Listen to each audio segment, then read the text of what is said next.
We are GB News. We're right across this great nation. On TV. On radio. On digital. Absolutely everywhere. We don't talk down to you. We embrace all voices with honest and civilised conversation. We are not part of the establishment. We're one of you.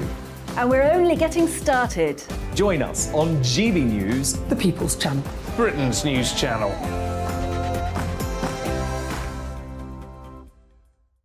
Hi there, it's Stephen and Anne.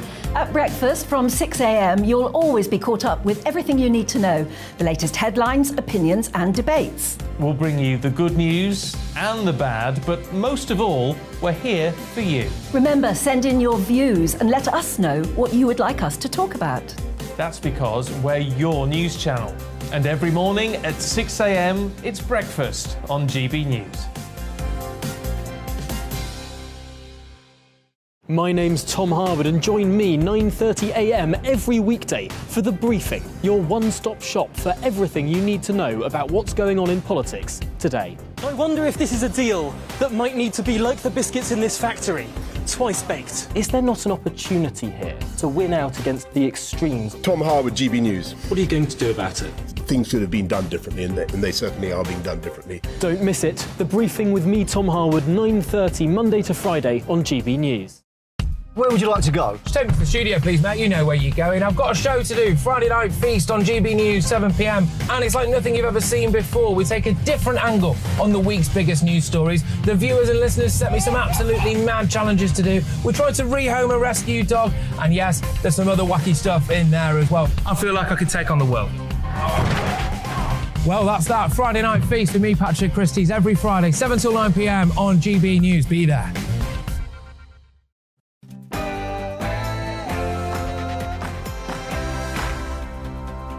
Got it?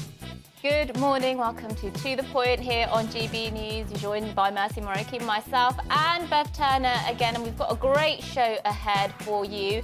Stay with us. We're going to be discussing lots of busy stuff going on in politics today. That's right. Make sure you get in touch with us. Tell us your views, gbviews at gbnews.uk, and you can get in touch with us on Twitter at GB News. We've got a fantastic Tuesday morning. It is Tuesday, isn't it? It is. It is Tuesday.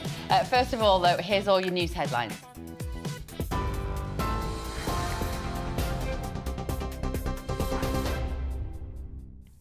A very good morning to you. It's just 1 minute past 10. I'm Rosie Wright, keeping you up to date on GB News. A senior civil servant has accused Number 10 of not telling the truth over claims Boris Johnson wasn't aware of official complaints about the MP Chris Pincher's behaviour. Downing Street had said Mr Johnson was aware of unsubstantiated claims against the MP when he was made Deputy Chief Whip. In a letter, though, to the Parliamentary Standards Commissioner this morning, Lord MacDonald says the Prime Minister was briefed in person over an investigation into Mr Pincher's conduct. In the US, a man's been arrested following a mass shooting at a 4th of July celebration parade in Chicago. 6 people were shot dead after a gunman opened fire with a high-powered rifle from a rooftop. Around 30 people, including a child, were seriously injured. Police say a 22-year-old suspect named Robert E. Cremo has been detained. Elsewhere in the country, 2 police officers were killed at another Independence Day celebration in Philadelphia. The mayor of Philadelphia, Jim Kenney, says he's concerned every single day. So everything we have in the city over the last 7 years, I worry about. I don't enjoy 4th of July. I don't enjoy the Democratic National Convention. I didn't enjoy the NFL draft. I'm waiting for something bad to happen all the time. The Home Secretary, Priti Patel, has urged police to use new powers, including imprisonment, to stop protesters causing gridlock to motorways and major roads. New measures to combat non-violent demonstrations that cause significant disruption, like blocking roads, came into effect at the end of June. Several arrests were made yesterday as campaigners calling for a cut in fuel duty deliberately drove slowly along major motorways. Shadow Attorney General Emily Thornberry told GB News the measures need to be balanced. So whilst it's right that people should have the opportunity to be able to express their views, as I say, we also need to bear in mind that on those roads there will be ambulances, there will be lorries taking food to shops and so forth. You know, we need to make sure the arteries of our country do remain in a healthy place. The NHS will trial using drones to send chemotherapy drugs, aiming to speed up deliveries of vital medicines with a short shelf life. An initial trial will see drugs carried from Portsmouth to the Isle of Wight that will cut journey times from 4 hours to half an hour. It's hoped the programme will pave the way for same-day delivery of medical supplies from anywhere in the country. There are renewed warnings. Pressures on household budgets will intensify over the coming year. Sainsbury's Chief Executive Simon Roberts said the supermarket is working to reduce costs amid continuing inflation. The supermarket says sales have dropped by 4% compared to last year over the 16 weeks to June the 25th. The government's been putting pressure on firms, including retailers, to cut costs for customers.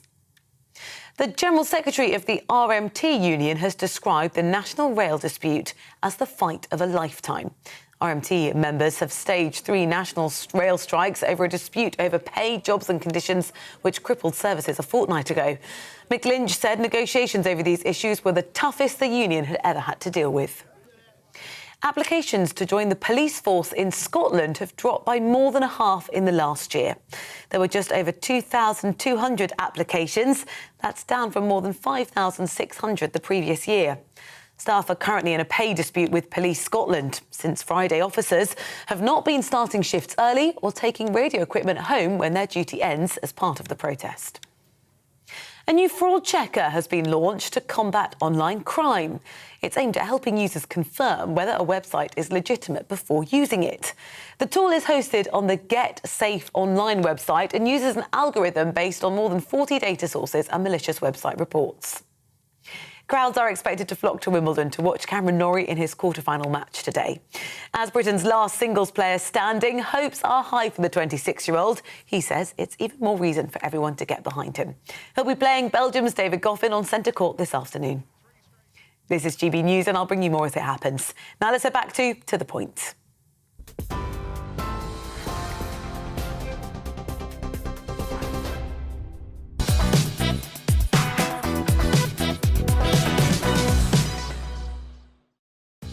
A very good morning. It's 10:06 and this is To The Point on GB News with me, Mercy Moroki, and joined by the wonderful Bev Turner again on your TV, radio and online. And we've got another great show lined up for you to kickstart your day. So here's what's coming up. Labour leader Keir Starmer has unveiled his plan to get Brexit done, quote, the Labour way. But with his newfound insistence on staying outside the EU, will it alienate or motivate voters to join his side? We're going to be looking into it a little bit more with GB News' very own Dame Arlene Foster next. Yes, meanwhile, are your summer holiday bookings protected from airport staff strikes? Well, a worrying number of travel insurance policies actually do not protect your flights from cancellations due to striking staff. We're going to be talking to a travel expert about how you can ensure you get your holiday money back this summer if your flight is cancelled. And finally, it's the 74th anniversary of the founding of our National Health Service. But with a staffing crisis, stressed out doctors and a backlog of millions waiting for treatment, is there anything left to celebrate? We're going to be discussing this with the doctor a little later. Yes, that's all coming up, and we have much more as well across the whole programme. We are here until midday as usual. Make sure you get in touch with your views. gbviews@gbnews.uk is the email. But first, Bev's going to give her views on gender-neutral toilets.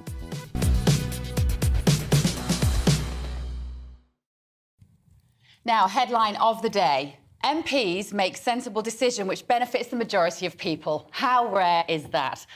Thanks largely to the efforts of Equalities Minister Kemi Badenoch, both men and women can now celebrate the prospect of a private pee.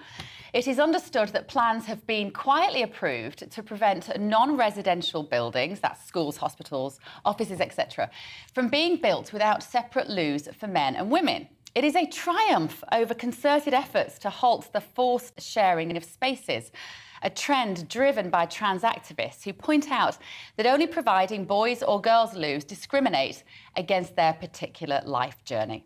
And there is no doubt that trans people, face the stressful dilemma of standing at the urinal in a dress and heels or retracting sideways glances when a man enters a female loo to use the tampon vending machine. But, and it's a big but, the tyranny of the minority was poised to smash up a fundamental human need: privacy from the opposite sex when answering the call of nature. We can exaggerate this issue into a drama about personal safety, but I personally think that's a little hysterical. I don't actually believe that a gender-neutral toilet is going to turn a sane man into a rapist. A rapist's malicious intent is not going to be thwarted by a cubicle door. Of course, Victorian women were liberated by public WCs in the 1880s, roughly 30 years after men had been enjoying them. Can you believe that? 30 years. Toilets genuinely allowed female emancipation to cut free from the kitchen sink. But today, with a mobile phone in every pocket, single-sex toilets aren't really about safety anymore. What they do is allow us to be a human being with a hardwired need to empty the tank without an audience. And we shouldn't be coy about admitting that. It's okay. At my local swimming pool, there is a huge communal area with dozens of individual cubicles and 2 tiny single-sex changing rooms. The large area is always empty, but in the open plan, female-only space, everyone is happy. Maybe it's a woman thing, but give us a choice, and if an activity involves nudity or powdering one's nose, we like to be with our tribe. I haven't spent enough time in men's lockers' rooms to observe whether blokes are similarly comfortable with one another, and I don't intend to. But men and women are different, and that is a great thing. We need to accept human behaviour, celebrate this difference, not blend into one awkward and embarrassed, amorphous mass of crossing our legs until we get home. Teenage girls are reportedly spending whole days at school with a full bladder because they're mortified to go in the stall beside the boy they sit next to in maths. And that's not okay. For once, I can reassure my daughters that in the future, at least, they will have one less thing to worry about.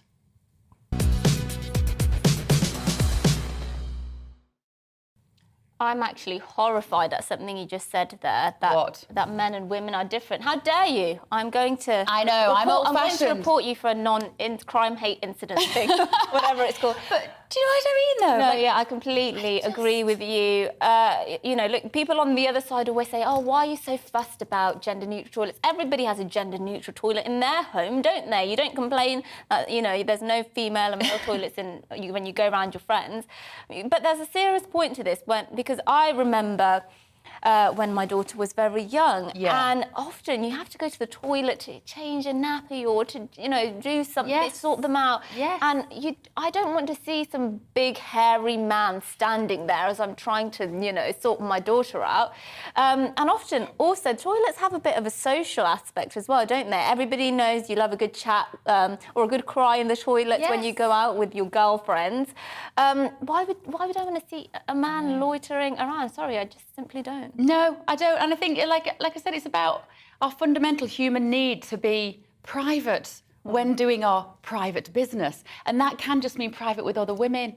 You know, it affects postnatal women more. And it is the issue that I don't know whether the blokes are as bothered about it as us. It doesn't seem like they make as much noise about wanting this space to themselves as women do. But let us know what you think. Yeah, and the other thing, actually, I think, which it's just popped into my head now, is that the toilets are used by women for so many purposes in a way that men don't. So lots of menstrual reasons, whether women need to go in and buy a tampon or buy menstrual products, use menstrual products. Women also are incontinent. They might have to put 10 a lady. You know, there's lots of really personal things. And men are just a bit stinky. Yeah, there's that. You know, there is that thing of, like, you know, when I walk into, sorry fellas, but the smell of a man's urinal, it is a special thing, and it is a unique experience, and you can keep it, is all I'm saying. I'm very happy for you to have your own men-only loo. Well, do let us know exactly what you think about that. GBViews at gbnews.uk.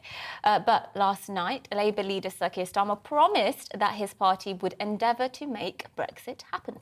Setting out his 5-step plan, the Remain voters said we must all move on from the results of the 2016 election and, quote, deliver on the opportunities Brexit has, sort out the poor deal Boris Johnson signed and end the Brexit divisions once and for all. Brexit divisions that perhaps he was involved in causing when he was calling for multiple referendums. Yeah. But anyway, one particular area of focus for the Labour leader was the situation in Northern Ireland, and more specifically whether the Northern Ireland Protocol would be accepted and trusted to work by the people of the province.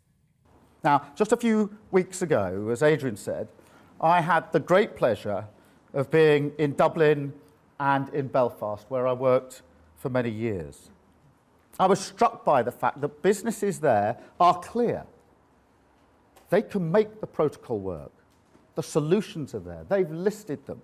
The desire is there. What was missing was trust, the crucial ingredient that has always characterised progress in relations between our islands. That's been eroded by this government. Labour will change that. We will be the honest broker our countries need, and we will get the protocol working, and we will make it the springboard to securing a better deal for the British people. As well as building trust, Labour would eliminate most border checks created by the Tory Brexit deal, with a new veterinary agreement for agri-products between the UK and the EU. Labour leader Sir Keir Starmer there setting out his vision for Brexit under Labour. That's right. So here to tell us more is our Northern Ireland reporter, Dougie Beattie. Dougie, good morning. What was Sir Keir Starmer's vision then for Northern Ireland? Well, he didn't seem to lay one out because Europe has said there's no renegotiation of the protocol. It is as it is. It's been ratified and they will work within it, but they're not going to renegotiate it. He also seemed to totally ignore unionist worries around Article 6, the Act of the Union. This isn't just about business, this is constitutional issues also. He totally went over the top of farmers here and wanting a veterinary agreement with the EU. That's all very well and good. Those veterinary agreements that are now in place or we're looking at throughout the EU, we now find that during the pandemic, large amounts of our meat were coming from Brazil and Argentina. Our grain was coming from the Ukraine, potatoes from there, nitrogen from Belarus and Russia. So were these veterinary agreements that all want to settle? I think if anything has come out of the whole process that's happening at the moment, it says that there is some people in the EU that are getting things very, very wrong. Britain used to be about 82% self-sufficient. It's now only 52% self-sufficient. So all that stuff around food has to be looked at, and that is inside the protocol. But it's also very able to the UK itself on the mainland. But he's talking about asking unionists to go back into government to administer something where the European Courts of Justice look after the divergent issues inside Northern Ireland, where it diverts from British law and legislation. Also, that we are no longer, our first trading partner will no longer be the UK. Those are big problems for unionists. No unionist party supports that, and they will not go back into government in Northern Ireland until this is sorted out. The Brexit bill is currently going through the House of Commons. Keir Starmer says he's not supporting it.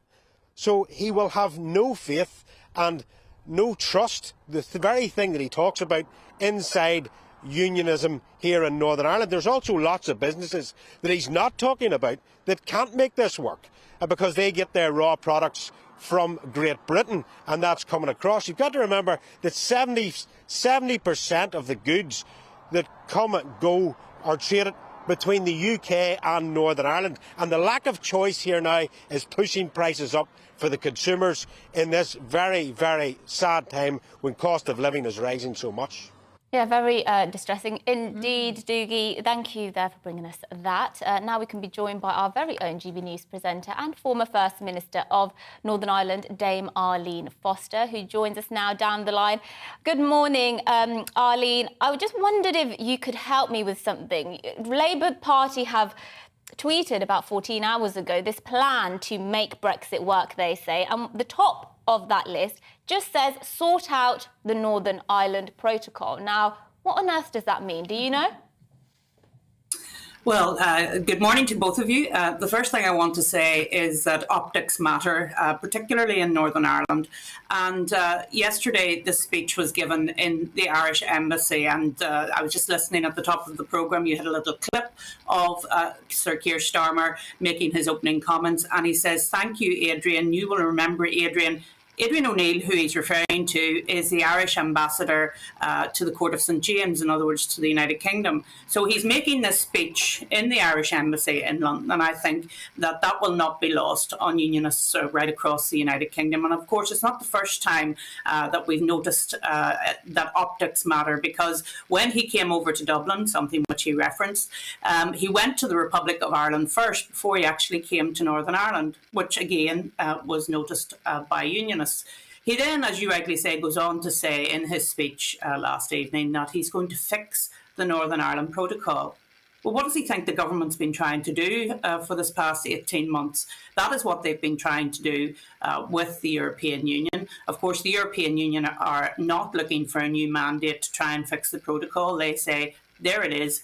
We have to work within the protocol, and we're not changing it, even if it's causing huge problems in Northern Ireland, even if it's fundamentally undermining the Belfast Agreement, which, as you know, is the basis for our institutions here in Northern Ireland. And yet Sir Keir Starmer just blandly says he's going to fix it without any detail at all. And really, it is a little bit incredulous to believe that the European Union are going to believe someone who actually fought against the referendum in 2016, who actually didn't accept the result of the referendum in 2016 and was trying to have a second referendum with Remain on the ballot paper.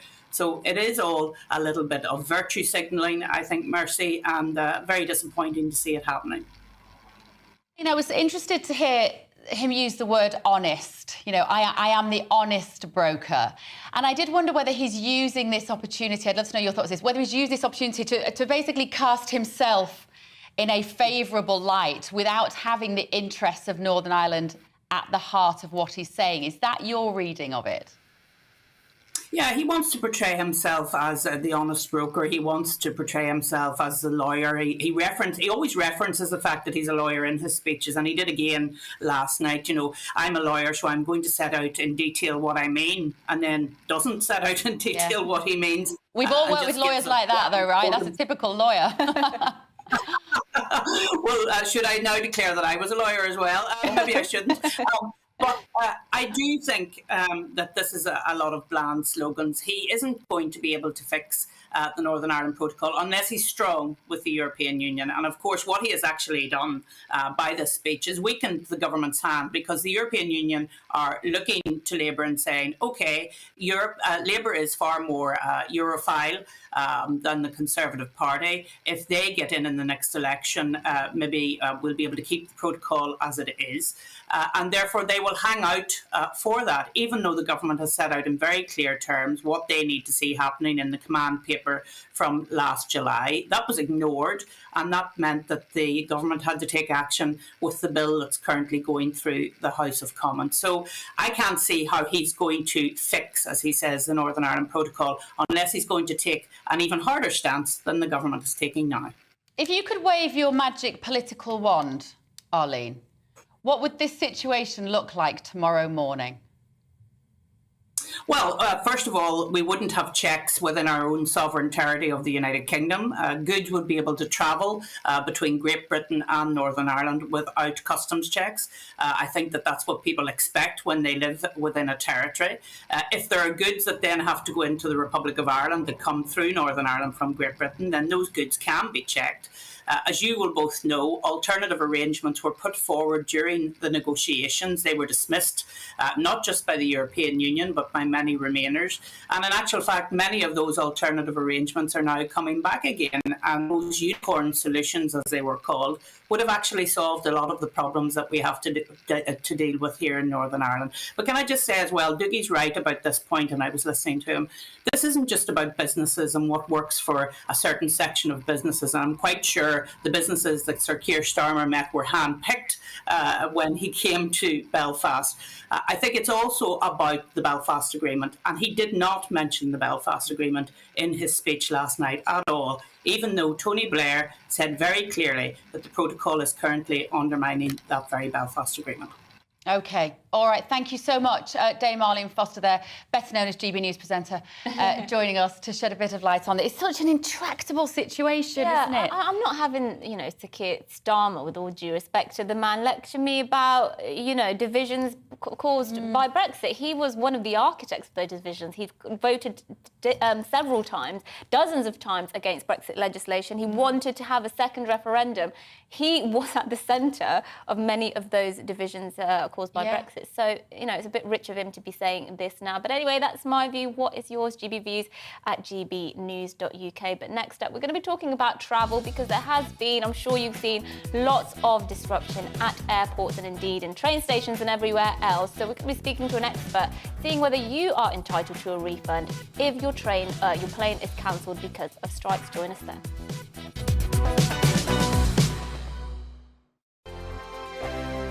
We are GB News. We're right across this great nation. On TV. On radio. On digital. Absolutely everywhere. We don't talk down to you. We embrace all voices with honest and civilised conversation. We are not part of the establishment. We're one of you. And we're only getting started. Join us on GB News, The People's Channel. Britain's news channel.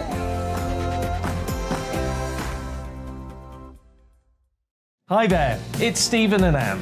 At breakfast from 6 a.m, you'll always be caught up with everything you need to know, the latest headlines, opinions and debates. We'll bring you the good news and the bad, but most of all, we're here for you. Remember, send in your views and let us know what you would like us to talk about. That's because we're your news channel. And every morning at 6 a.m, it's breakfast on GB News. My name's Tom Harwood, and join me 9:30 a.m. every weekday for The Briefing, your one-stop shop for everything you need to know about what's going on in politics today. I wonder if this is a deal that might need to be like the biscuits in this factory, twice baked. Is there not an opportunity here to win out against the extremes? Tom Harwood, GB News. What are you going to do about it? Things should have been done differently, and they certainly are being done differently. Don't miss it. The Briefing with me, Tom Harwood, 9:30 Monday to Friday on GB News. Where would you like to go? Just take me to the studio, please, Matt. You know where you're going. I've got a show to do. Friday Night Feast on GB News, 7 p.m. And it's like nothing you've ever seen before. We take a different angle on the week's biggest news stories. The viewers and listeners set me some absolutely mad challenges to do. We tried to rehome a rescue dog. And yes, there's some other wacky stuff in there as well. I feel like I could take on the world. Well, that's that. Friday Night Feast with me, Patrick Christie's, every Friday, 7 till 9 p.m. on GB News. Be there.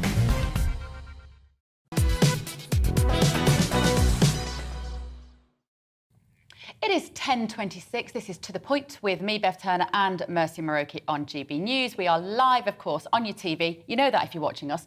Online and on your radio this morning. Get it tuned into your car, so every time you turn on, tune in, turn on, there we are.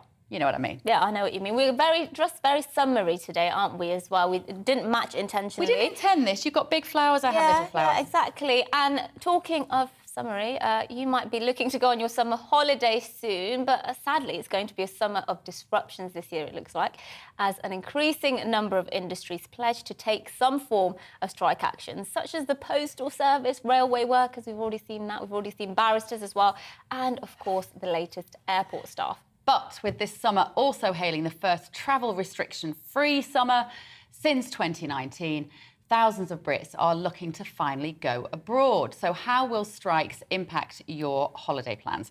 Well, according to consumer watchdog Which, a significant number of travellers are not protected against flight cancellations due to strikes, with 4 in 10 of the 199 policies Which investigated offering cover if travellers have to cancel a trip due to strikes. Yes, well, joining us this morning to discuss this in more detail is travel journalist and host of the Big Travel podcast, Lisa Francesca Nand. Lisa, you're flowery as well, I think. Are those flowers? We're all looking very... Yeah. It's appropriate. Yeah, they're kind of just splodges, I think. Not very, not very flowery, but a bit splodgy. Well, look, people are going to be a bit concerned, aren't they? We've already seen cancellations, there's strikes set to go ahead. Let us know, what kind of rights can people expect from their insurance companies?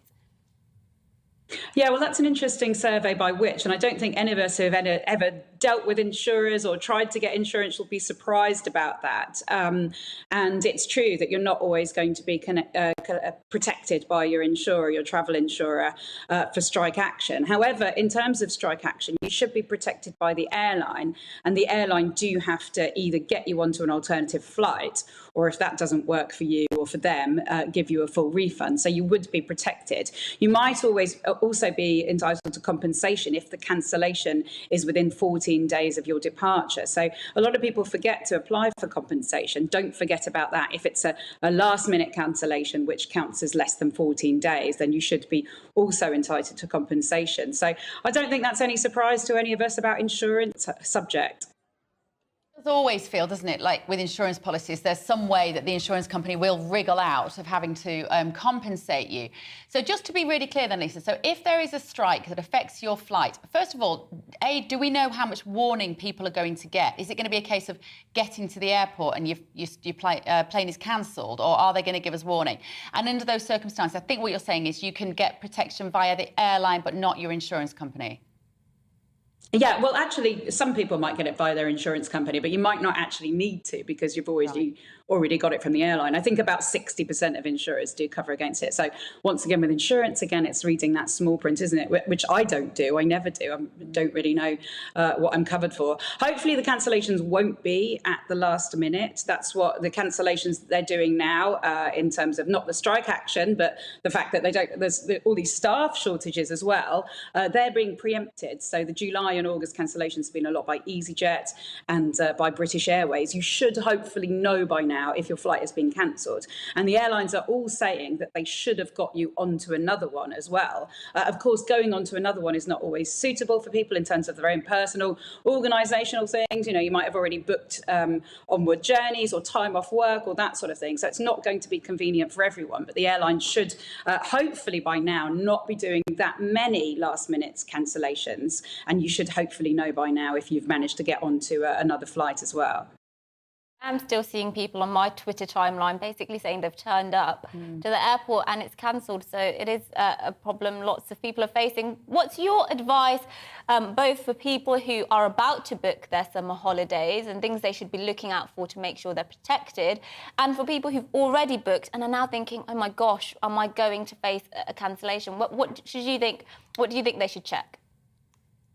I think my advice is don't panic, and I think that's really easy to say because I've got flights booked to Malaga, which is one of the places affected by strikes and also by cancellations because it's one of our most popular destinations to travel to. I think my advice is don't panic. You know, we talk about this on the news because it's huge and it's the biggest chaos that the airline industry has ever faced. However, when you look at the numbers, 95% of flights are going ahead. And of course, anecdotally, we hear of people getting cancelled because there are thousands, tens of thousands of them. But anecdotally is a broad spectrum these days. You mentioned Twitter, and I'm on there a lot as well. So you do hear about these things, but actually the majority of us are getting away. You know, 95% of flights are going, and the other 5%, you have to hope, like the airlines are saying, that they are being, you know, rerouted via other options, like I said, if it's convenient to do so. So that is my advice. I am still booking flights personally, you know, and I know about all this chaos. I'm still booking them, and I'm still hoping I'm going on them as well.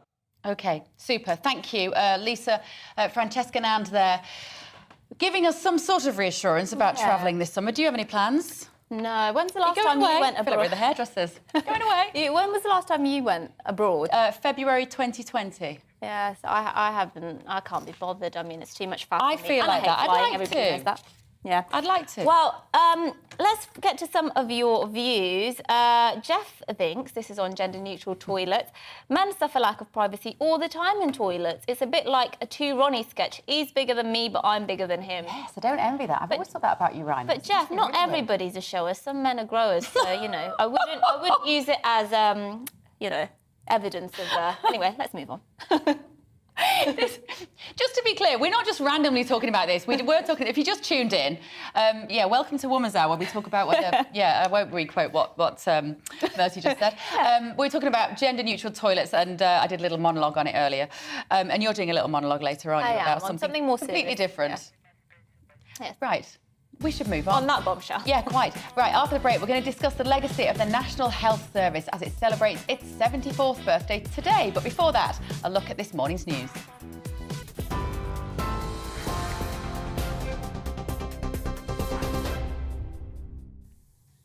A very good morning. It is 10:33. I'm Rosie Wright, keeping you up to date on GB News.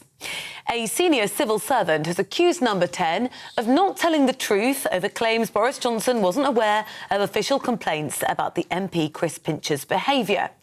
Downing Street had said that Mr Johnson was aware of unsubstantiated claims against the MP when he was made Deputy Chief Whip. But in a letter to the Parliamentary Standards Commissioner this morning, Lord MacDonald says the Prime Minister was briefed in person over an investigation into Mr Pincher's conduct.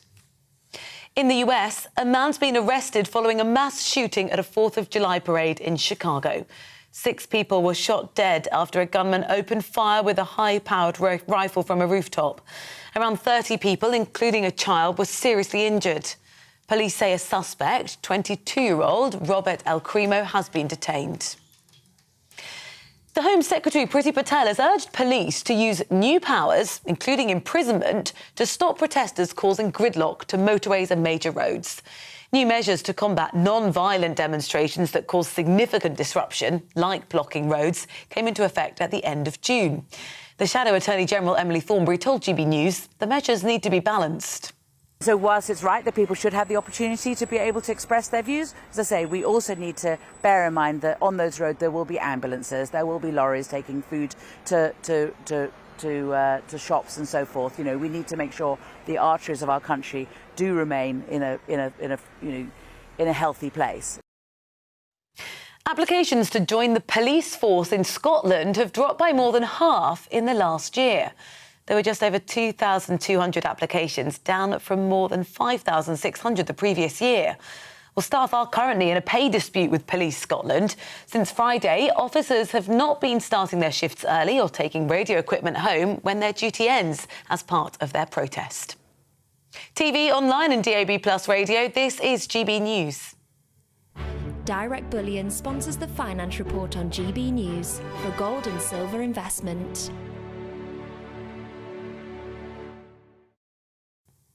Here's a quick snapshot of today's markets. The pound will buy you $1.205. The pound will buy you €1.169. The price of gold currently stands at £1,494.33 per ounce.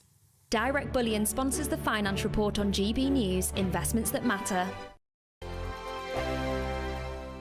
We are GB News. We're right across this great nation. On TV. On radio. On digital. Absolutely everywhere. We don't talk down to you. We embrace all voices with honest and civilised conversation. We are not part of the establishment. We're one of you. And we're only getting started. Join us on GB News, The People's Channel. Britain's news channel.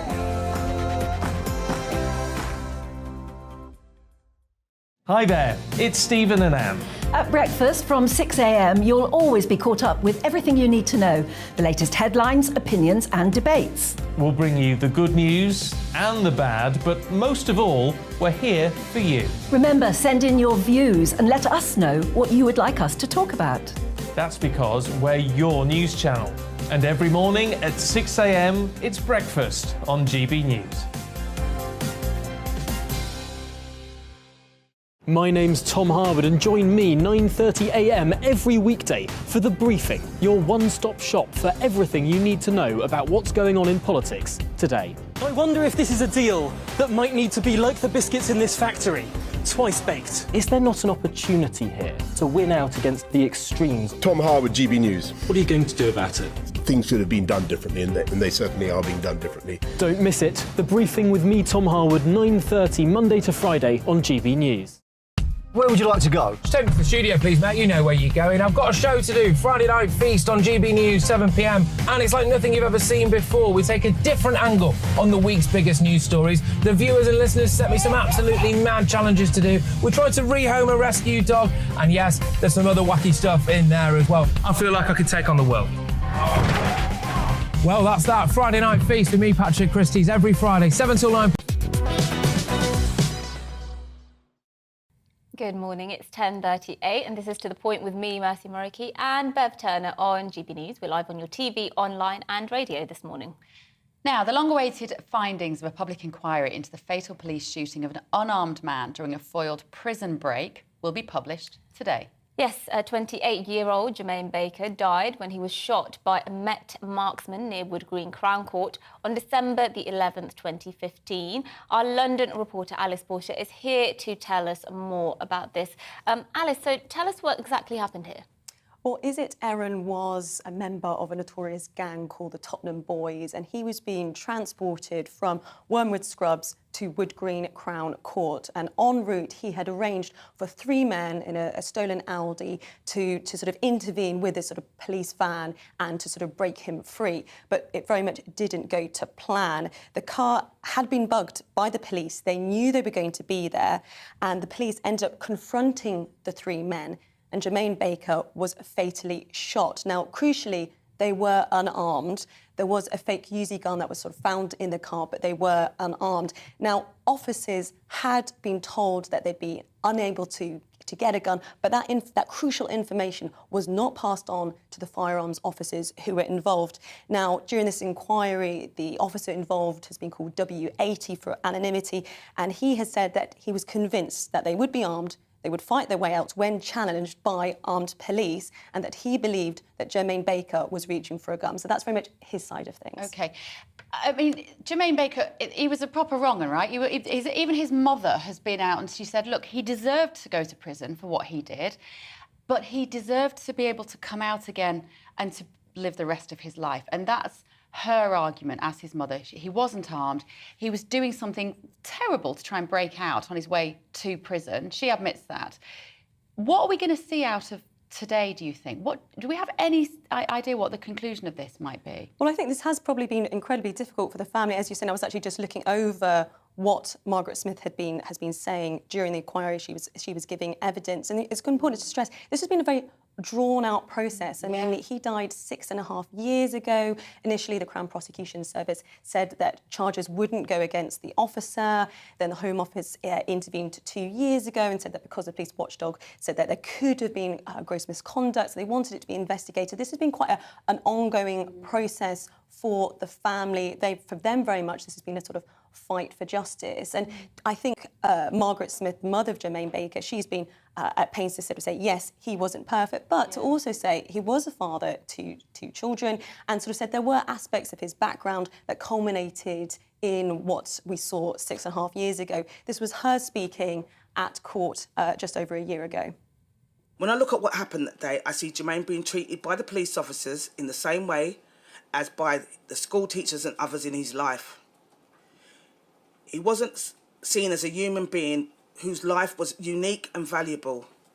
The value of his life was forgotten in these police officers' plan, and in the end of his life was written off by the premature and unreasonable judgment of W80.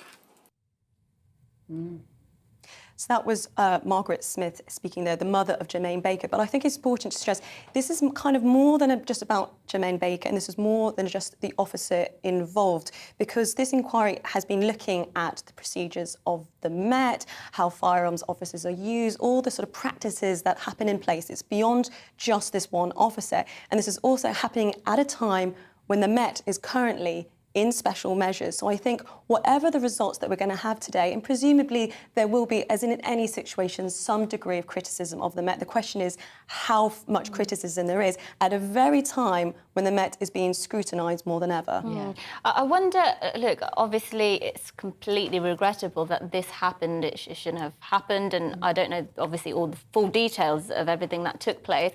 But I think there will be a lot of people who say, look, the police had a very tough job at the time. You know, they were confronted with what was a dangerous situation. Many would say it was reasonable to assume that these people were armed, and there'll be a lot of people with sympathy for those police officers. Have you seen this kind of divide taking place in terms of who was in the wrong and who wasn't? Yeah, I think so. And I think in some ways the officers is slightly caught in the middle of that. I think maybe fair to say, I think a lot of the anger from some of Jermaine Baker's sort of family supporters directed at that particular officer. But any officer operating under those circumstances are dependent on intelligence from their superiors. It is very much a team operation. But that one person, at the end of it, this has had lots of legal wranglings. It's gone up to the High Court about whether you could continue to work as an officer. And I think that is particularly difficult for that officer. Yes, you're the one who made I suppose, the fatal shot that killed Jermaine Baker, but it's part of a much bigger issue, I suppose, and wranglings that we've seen in the courts and within the sort of Met Police in total. But ultimately, it will come down to what the judgment is, particularly in regards to the future of that one officer. Thanks, Alice. And you think the result will be about midday today? Midday today. Super. Thank you so much, Alice Porter there. And, of course, we will bring you that judgment, the resolution, the report that comes out of that inquiry when we hear it. Yes, now on to something else. Today marks the 74th anniversary of the founding of the National Health Service in the United Kingdom. It was introduced as the world's first completely free health system, aiming to provide care to all those in need.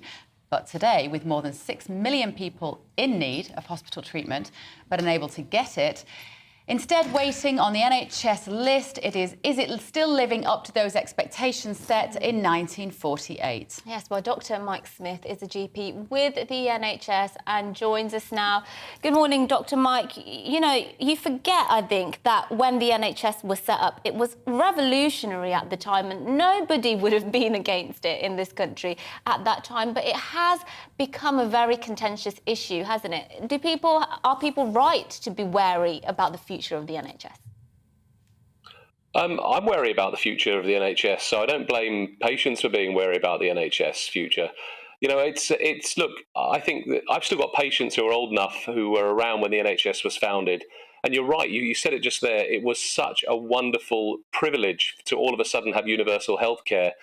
I think that we've just got to understand that the world has changed since 1948 in ways that we never thought possible. In fact, the world's changed in the last 3 years, never mind in the last 74 years. And I think that the founding principles are still there. I think everyone who works in the NHS deep down wants to sort of still deliver care with those founding principles. But look, what we can't do is try and sort of hold on to a myth, try and hold on to some sort of religion that the NHS seems to have become without sort of starting to ask some really hard questions of it. Mike, again, anecdotally, and you'll know this, is that there are a lot of people now who are inevitably turning to private healthcare because they're worried about their mother or their father or their child and they aren't prepared to put them on a waiting list if there's something that needs investigating. So do you think we're just automatically moving to a private system by stealth at the moment? So I think that's inevitable. And, you know, and I think, once again, there's this idea that it's a dirty word. My mother has had a knee replacement 3 weeks ago that she was told on the NHS would be 18 months. Now, my mother's a very independent elderly woman. She has a very active social life, but she couldn't walk with this knee. And the prospect of spending the next 1.5 to 2 years unable to walk meant that she had to dig into her savings and pay for it privately.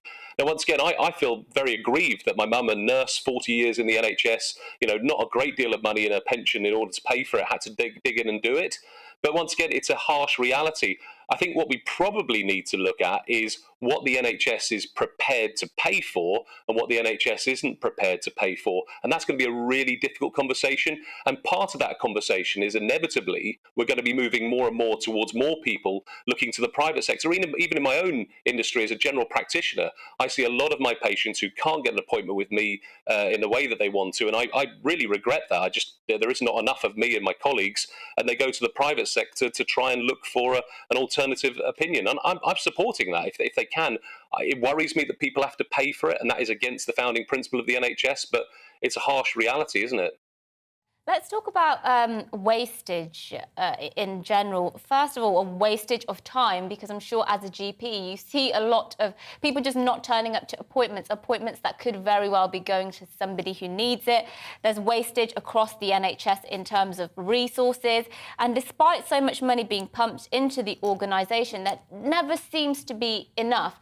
Shouldn't we now shift our focus very strongly, as Sajid Javid, the Health Secretary, to cutting back on all that is wasted in the NHS? So once again, I think that it would be. I've seen the amount of missed appointments fall since the pandemic. So, we used to have 5% of our appointments were wasted because people wouldn't turn up, and that's fallen to about 2% in our practice. So I don't really buy that really. I think that the wastage I would probably point out to is, well, three things. One is that actually we've got a lot of money spent on plans and stuff that doesn't work. There's lots of initiatives in the NHS. We had a big reorganisation of the NHS 4 days ago that nobody heard of in the news, despite there being millions and millions of pounds pumped into it. Now, once again, whether that works, it waits to be seen. I think there's some wastage on some services where actually we can't deal with the bread and butter stuff of the NHS, but yet we deal with the super specialised stuff perhaps a bit too much.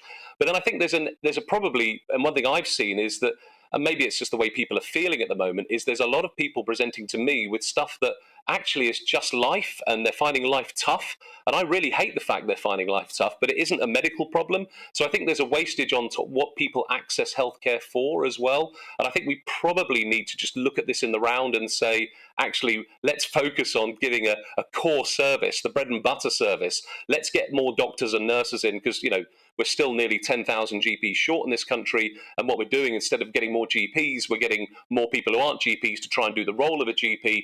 Ultimately, that's going to reach the end of its tether soon, and we're going to run out of resource. So I just think we need to focus on getting the basics right with the funding that we've got, which we're not at the moment. Probably, Mike, a little bit along those lines was the story that the NHS the government chose to release today to celebrate the 74th anniversary of the NHS, which is that certain drugs are going to be delivered via drone. I don't know whether you've seen this particular story, that chemotherapy drugs will be delivered by drone in order to cut costs and speed. And for me, do you agree with me? I was a bit like, oh, come on, fabulous. We love the drones, but can we just focus on people, please? A bit less than technology. Yeah. Absolutely, you took the word out of my mouth. It's a gimmick. I think that there's going to be probably 10 patients that happens to. There'll be a big press release, and all of a sudden they'll forget that with all of those 10 patients that had those fantastic drugs delivered by drone, actually there's tens of thousands of patients that have suffered because their waiting list. And it'll probably cost a billion pounds just for those 10 patients, knowing some of the expenditure. It's a gimmick. They think it's an we're absolute idiots. gimmick, and I think that I think we just need to get away from the gimmicks and, like you say, just focus on the core business of dealing with people. Yeah, absolutely. Thank you. Dr. Mike Smith there, GP. He was very good. I've never seen him on the telly before, have you? And we'll have to have him back on again. But we're heading to the end of the hour, and we're just going to run you through some of the other lighter stories of the day that you might have missed. Now, the classic British staple HP brown sauce may soon disappear from shelves as sales plummet. Yes, well, sales of the sauce are down 12.4%, as experts suggest millennials are shunning the classic condiment for trendier alternatives such as spicy chipotle sauce, honey mustard mayonnaise, or even smashed avocado for their bacon rolls. Honestly, these millennials with their faddy taste, they'll be the death of us all. So why are we ditching the old for the new? I think I'm a millennial, sadly. You are. Do you like HP because sauce? I think millennials start from 1994. Isn't it 25 to 40? Well, I've heard one definition of millennials being 25 to 44, but I think that's quite old. Yeah, I know. I mean, I'm not against HP sauce, but I think there are other sauces out there, But all sauces matter, Hashtag all sauces matter. HP lives matter. Do you like HP sauce? I don't mind a bit of brown sauce. Yeah. I mean, if it's faced with a bacon sandwich, oh yeah, brown sauce, ketchup. It's probably going to go ketchup every time, but I think it's the idea that it's getting swept aside for avocado. Avocado. Rich people in their bacon butty. Very strange stuff. Millennials who can't save any money because they're buying avocados. Yes. Well, there you go. Next, UK cinemas are banning teenagers in suits from attending screenings of Minions: The Rise of Gru, which I actually went to see with my daughter last week. Oh, did you? So my daughter went to see it as well, and she told me this is this new viral TikTok trend. Okay, where teenage boys dress up in formal wear. I haven't quite worked out why, to watch the film en masse, terming themselves gentle minions. So gentlemen who watch Minions, honestly, they'll just do anything. They're all just sheep, aren't they? And the staff at venues have banned the teens, saying the stunt spoils the film for its younger viewers. Do you know what? This explains a lot, because when I went there last weekend, I saw lots of kind of sixth formers looking like barely prepubescent boys, basically. And I was like, why are they all these guys? But why they ban them? They're no fun. I think because they're a bit noisy. I like to see a boy all dressed up smart. Yeah. You know, the Mary Whitehouse and went, oh, that's nice. They're not wearing jogging pants. If I had a son, he'd be dressing smart, that's for sure. Oh, good luck. Good luck. How old's your son? 18. Okay, and how does he dress? Perpetually in jogging pants and hoodies. Yeah. But tell him to put on a nice suit. I do. Okay. Now, do you trust the sniff test for checking if food has gone off? You might have to soon. Nice one. Morrison's and Co-op are scrapping use-by dates on some of their dairy items and asking shoppers instead to trust their noses. They say this will help cut food waste. And a recent study by Tesco found the average food wastes £800 worth of food a year, with 500,000 people binning edible produce on a daily basis. Again, I think this is a brilliant idea, especially when you have got teenagers. They look at the packet and they go, well, that's gone off, Mum, and it was like 24 hours ago. And you go, no, it's perfectly fine. No, honestly, if it smells all right, I think you can give it a go. I do the sniff test anyway. Ignore the dates. The only thing is there is a condition called anosmia, which my ex-husband had. And it's quite common after brain injuries where you completely lose your sense of smell. And in fact, lots of people who've had COVID have no sense of smell. Yeah. I mean, I take risks, I think, in terms of food. Like, you know, if cheese is a tiny bit mouldy, well, it'll be fine, I'm sure. Radical. Bit of mould on a bread, just scrape it off, eh? I love the risky life you lead. That's how I live my life on the edge, because otherwise my life is very dull. Well, now, the world's largest vertical farm is being built in the UK to help end the UK's reliance on imported foods. So it's still in the early stages, but soft fruits, flowers, vegetables and even vines are being grown on a commercial scale. Jones Food Company are the experts behind this innovation and aim to eliminate the need to import these products, which could be a reality in the next 10 years. Yes, well, the multi-million-pound facility will have more than 13,500 square metres of growing space, which is the equivalent of 96 tennis courts, and they'll be stacked on top of each other. I think that's great news. I think we have to come up with innovative ways, shortly, if we want to be self-reliant, to grow food. What's your I don't know, I was a bit like, I just like to see a lettuce in the fresh air with sunshine on it. It feels a bit like battery farming for vegetables, doesn't it? Poor vegetables' feelings, eh? I know. No, I'm not bothered about the vegetables' feelings. It just doesn't look very healthy. Yeah, no. Well, I'm sure it is healthy. Yeah. But I don't like the idea of a high-rise. Yeah, to be honest, natural sunlight, you can't beat natural sunlight, surely, and there's no natural sunlight coming through on those Vegetable lives matter. Yes, there you go. Well, now a little reminder that every Wednesday, tomorrow, we hand over our show to you, which means we want you to send in ideas about what you want us to talk about tomorrow. Just email in at tothepoint@gbnews.uk. Email in the topics, tell us what you want covering, and we will do the rest. That's right, and we will spend the afternoon sifting through them and deciding whether your ideas are any good for tomorrow. tothepoint@gbnews.uk. Keep all your thoughts coming in to us as always. After the break, we will be right back. Tons to get through, but first, it's the weather. Hello again, I'm Aidan McGivern from the Met Office. Fine for many today, a lot of cloud around, and it will be damp in the northwest later. But for the time being, actually plenty of dry, settled, bright weather, thanks to an area of high pressure which is edging closer from the west. Weather fronts are approaching, however, around the top of that high, and they will bring some thicker cloud and some rain to Northern Ireland and Scotland later in the day.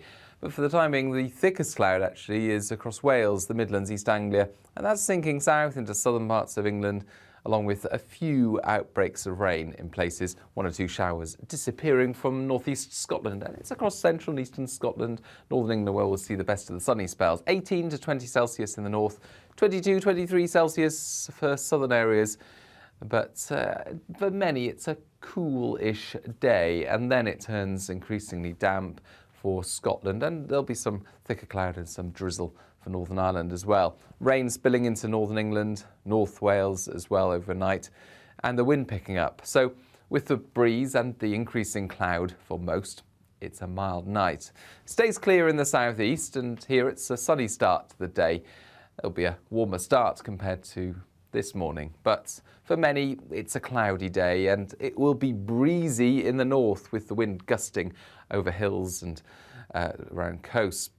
Outbreaks of rain, particularly for western Scotland, but they'll be on and off for Northern Ireland, eastern Scotland, northern England, and it will feel cool in the north, but much warmer in the south, 25, 26, perhaps even 27 Celsius.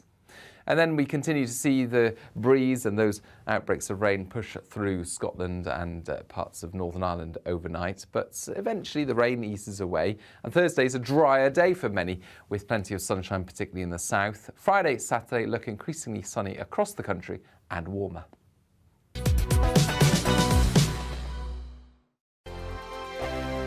We are GB News. We're right across this great nation. On TV. On radio. On digital. Absolutely everywhere. We don't talk down to you. We embrace all voices with honest and civilised conversation. We are not part of the establishment. We're one of you. And we're only getting started. Join us on GB News, The People's Channel. Britain's news channel.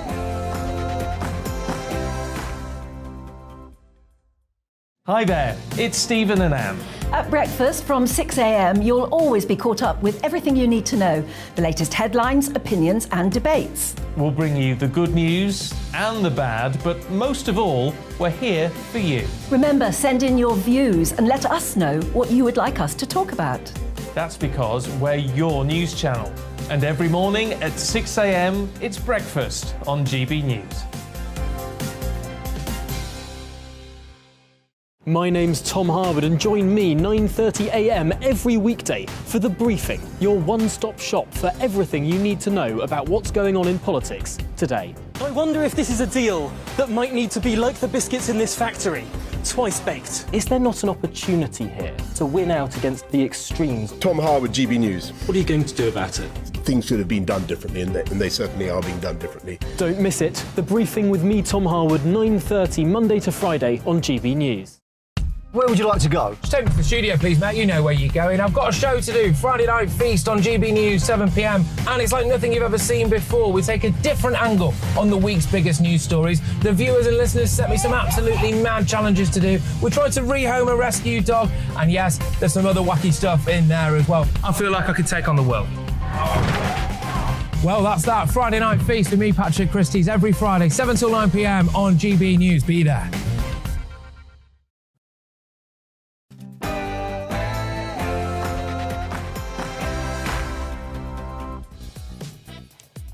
Good morning. This is To The Point on GB News with me, Patrick Christie and Mercy Moroki. We're having way too much fun here on TV, radio and online. Did I just say Patrick Christie's? Yeah. Shows I'm not concentrated. I'm obviously not Patrick Christie's. I'm just here instead of Patrick. Where is he this week? Do you got any idea? He's on holiday. I hope his flight hasn't been cancelled with all these flight cancellations. But anyway, I'm with Bev Turner. We got to get a bit more professional. We're with you until midday with today's biggest stories, lots of discussion, expert guests, and even our opinions. Make sure you get in touch with your views as usual on gbviews@gbnews.uk. We'll be getting through those throughout the show. We've got loads of them. You've been brilliant today. You've got in touch so much. So we're going to get to those in just a moment. But first, here is the news.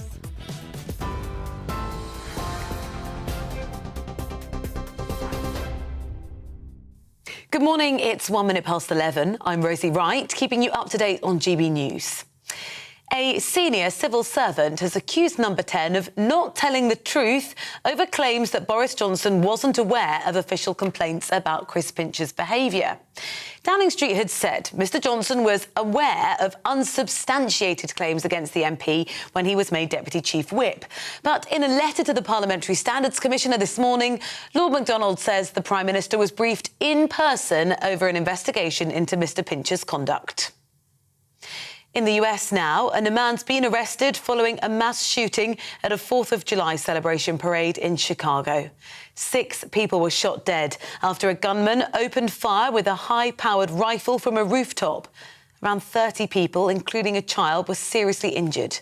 Police say a 22-year-old suspect, named as Robert El Crimo, has been detained. Elsewhere in the country, 2 police officers were killed in another Independence Day celebration in Philadelphia. The mayor, Jim Kenney, says he's concerned every single day. So everything we have in the city over the last 7 years, I worry about. I don't enjoy 4th of July. I don't enjoy the Democratic National Convention. I don't enjoy the the NFL draft. I'm waiting for something bad to happen all the time. The Home Secretary, Priti Patel, has urged police to use new powers, including imprisonment, to stop protesters causing gridlock to motorways and major roads. New measures to combat non-violent demonstrations that cause significant disruption, like blocking roads, came into effect at the end of June. Several arrests were made yesterday as campaigners calling for a cut in fuel duty deliberately drove slowly along major motorways. The Shadow Attorney General, Emily Thornberry, told GB News the measures need to be balanced. So whilst it's right that people should have the opportunity to be able to express their views, as I say, we also need to bear in mind that on those roads there will be ambulances, there will be lorries taking food to shops and so forth. You know, we need to make sure the arteries of our country do remain in a healthy place. There are new warnings. Financial pressures on household budgets are going to intensify over the coming year. Sainsbury's Chief Executive Simon Roberts said the supermarket is working to reduce costs amid continuing inflation. The supermarket says sales have dropped by 4% compared to this time last year. The government's been putting pressure on firms and retailers to cut costs for customers. Applications to join the police force in Scotland have dropped by more than half in the last year. There were just over 2,200 applications. That's down from more than 5,600 the previous year. Staff are currently in a pay dispute with Police Scotland. Since Friday, officers have not been starting shifts early or taking radio equipment home when their duty ends as part of the protest. The NHS is going to trial using drones to send chemotherapy drugs, aiming to speed up deliveries of vital medicines that have a short shelf life.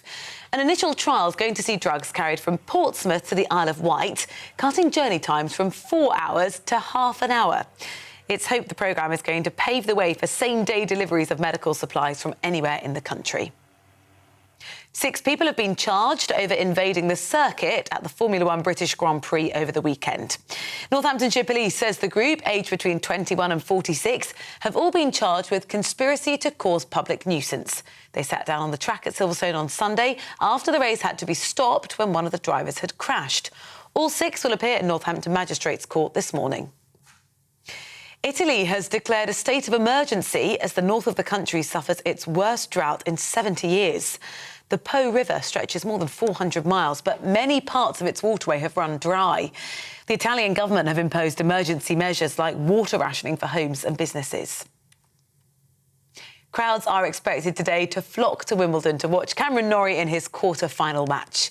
As Britain's last singles player standing, hopes are high for the 26-year-old. He says it's even more reason for everyone to get behind him.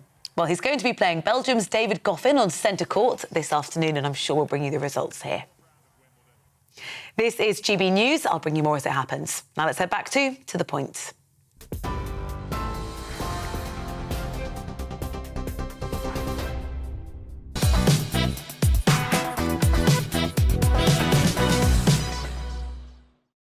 Good morning. It's 11:06 and this is To The Point on GB News with me, Mercy Moroki, and Bev Turner on your TV, radio and online. We're here for another hour. Here's what's coming up. Now, it's been confirmed by Downing Street that the Prime Minister was aware of concerns around the conduct of former Deputy Chief Whip Chris Pincher. We're going to be looking at that shortly. Yes, and will Donald Trump run for presidency in 2024? There are reports that the former US president may announce his bid earlier than expected. But how do recent events in America, and not least the mass shootings, change the state of play when it comes to America's appetite for a Republican leader? And are we seeing the death of the high street? With the cost of living crisis and the fallout from the pandemic, customers are shopping less on our good old-fashioned roads and going more online, of course. We're going to be discussing this later on in the show. Yes, that's all coming up and much more as well over the next hour. And you can get in touch with your views, gbviews at gbnews.uk. We've got lots of them in already and we will be getting to those very shortly. But first of all, Mercy gives us her views on troubled male school shooters.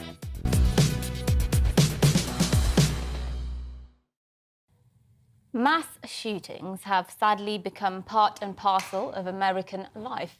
So many innocent people's American dreams are shattered by the bullets of a rifle at the hands of a crazed lunatic. A few weeks ago, a massacre in which 19 children and 2 teachers were killed became both the deadliest mass shooting in the United States this year so far, as well as just the latest mass school shooting. This happened, by the way, just 10 days after 10 people were mercilessly murdered by a separate gunman in a supermarket in Buffalo. But as we all know by now, these mass shootings are by no means extraordinary events. In fact, the Gun Violence Archive, which is a charity that tracks gun violence in America, has counted 300 mass shootings this year so far. 300 individual mass shootings this year. Last year, this morbid tally totaled nearly 700. Now, the latest took place yesterday, where upon a rooftop, a deranged 22-year-old man named Bobby E. Crimo in Illinois shot a high-powered rifle onto a crowd. The victims had just gone out to celebrate the 4th of July, Americans' Independence Day celebrations. The young shooter killed 6 people, wounded dozens, some as young as 8 years old. It was only after an 8-hour manhunt that the suspect was apprehended and taken into custody. Now, here's my position. We need to talk about the profile of these mass shooters, who they are, why they are the way they are, because I think the similarities between these sick individuals are as striking as they are chilling. So many of these young shooters are young disillusioned men who have been repeatedly shown to have a problem with women. In fact, a venomous hatred of women, often having developed an obsession with a particular female in their life. They often belong to sinister internet subcultures in the dark corners of the web, such as the incel culture or QAnon message boards, where young men find brotherhood in mutual hate for humanity, nihilism and conspiracy theory. They often have a history of expressing violent sentiments and making menacing comments to their peers, with a clear psychiatric history being a common theme. They also often have a history in reveling in demonic, violent content. In fact, in this latest example, there was a fixation on violent video games and disturbing and incredibly violent music videos, in fact, produced by the shooter himself. They often feel paralysed by an inability to find meaning and masculinity in society. Masculinity, that has become a dirty word in this day and age. But instead of whining about toxic masculinity, perhaps it's time we take it seriously. We take masculinity seriously. And I think this tweet from Ali Beth Stuckett, author and podcast host, makes a pertinent point.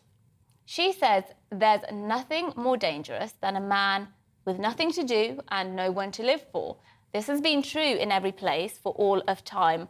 Our young men are drowning in idleness, purposelessness and godlessness, and we're paying for it. That's Ali Beth Stuckey speaking there just earlier today. Now, I'm not saying that video games, music or message boards are the cause of these horrific incidents. I'm well aware of that classic adage that correlation is not causation. Nor am I suggesting that we can, in any meaningful way, regulate those things without infringing on artistic creation and freedom of expression. But what I am saying is that it's absolutely no coincidence that so many of these young killers fit a very particular profile. And in fact, I would go as far as saying, if we want to stop young men going down this destructive anarchic rabbit hole of doom, we need to take young men more seriously. We need to open a conversation about how we can give young men meaning instead of vilifying them all the time, how we can nip the disordered and noxious tendencies of unloved and despondent young men in the bud. If we don't, this is a problem that isn't going away. And I fear that this is a problem that will no longer just be an American problem.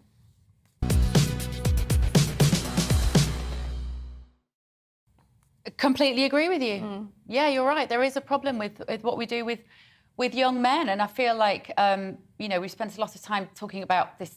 As you mentioned, this toxic masculinity, as though being masculine was something to be afraid of and ashamed of. And of course, suicide is the biggest killer of men between the ages of 18 and 45. That's a fact. And so there is a problem with men who can't talk about their problems. But the solution is not to then suggest that all men become more feminine, which is what we're often asking them to do. They have the testosterone and the aggression, and they need to channel it somehow? I think we spend a lot as society, or people mainly on the left, spend a lot of time speaking about what men shouldn't be. But we don't speak enough about what men should be. And I think we need an active, proactive vision, almost, for what we expect young men to be. Because I do think, you know, if I was a young man growing up now, and quite frankly, I'm glad I have a daughter, even though, you know, it's painted as easier for girls in life, easier for boys in life, sorry. If I had a son, I'd be worried, what's society going to teach him? Is he going to be afraid to be a masculine man, to play a role as a traditional male when he's older? I think it's very dangerous. And then it's no surprise that when you spend all this time telling men that actually they need to take a step down the hierarchy and actually that they're abusive and they're violent and we need them to be less masculine, of course they're going to end up being disillusioned, hating society, hating women. It's natural, I would say. And I think we need to take this kind of thing more seriously. It kind of comes back to what we were talking about at the beginning of the show, wasn't it, at 10 o'clock, about the gender-neutral toilets. And somehow we have to learn to celebrate gender difference whilst, you know, softening out the hard corners of some men, definitely. Thanks, Mercy, I enjoyed that. Oh, thank you very much. Well, get in touch with your views, gbviews@gbnews.uk. But now let's return to something going on here in the UK.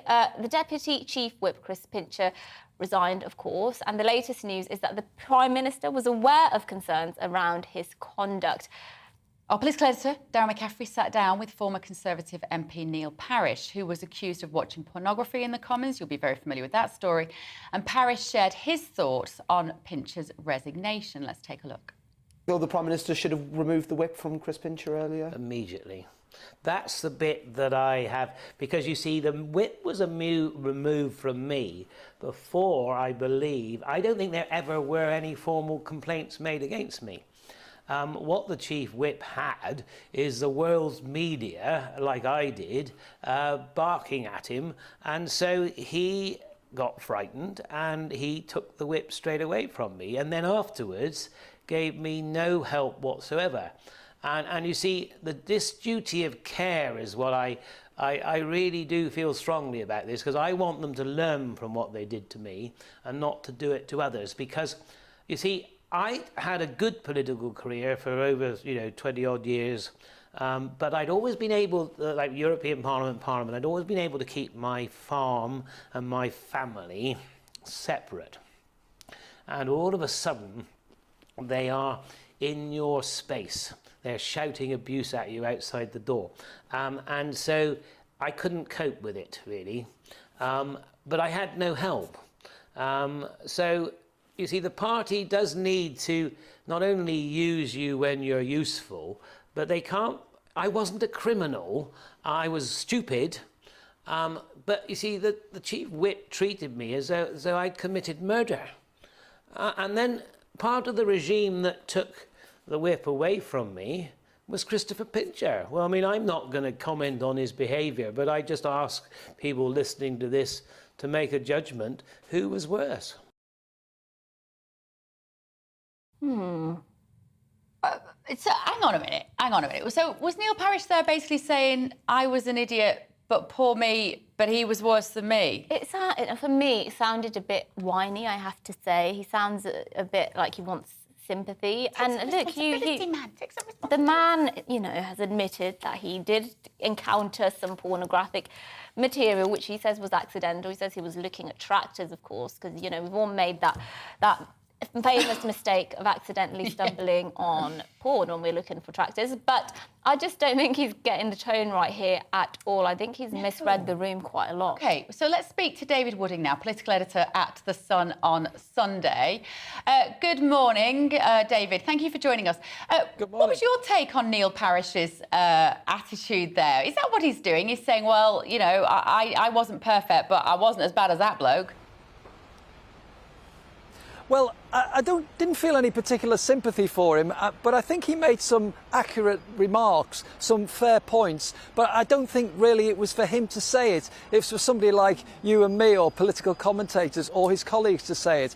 I think the message was that he was thrown to the wolves rather quickly for looking at some pornography in an open space in the Commons. It's not a criminal offence, it's totally distasteful, it's inappropriate behaviour, and he is right to be disciplined. He was disciplined by the Chief Whip, whose deputy is none other than Chris Pincher, who is in charge of both discipline and the welfare and pastoral care of fellow MPs. So we've fast forward a couple of weeks. Chris Pincher runs into trouble for some behaviour which could be reported to the police, more than inappropriate behaviour, which could be regarded as criminality. Of course, he's denying various things. We have to wait and see on that. But his behaviour was far more serious, and yet the Prime Minister didn't act. He removed him. He resigned from his job on the front benches, but he kept the party whip. And the question is, why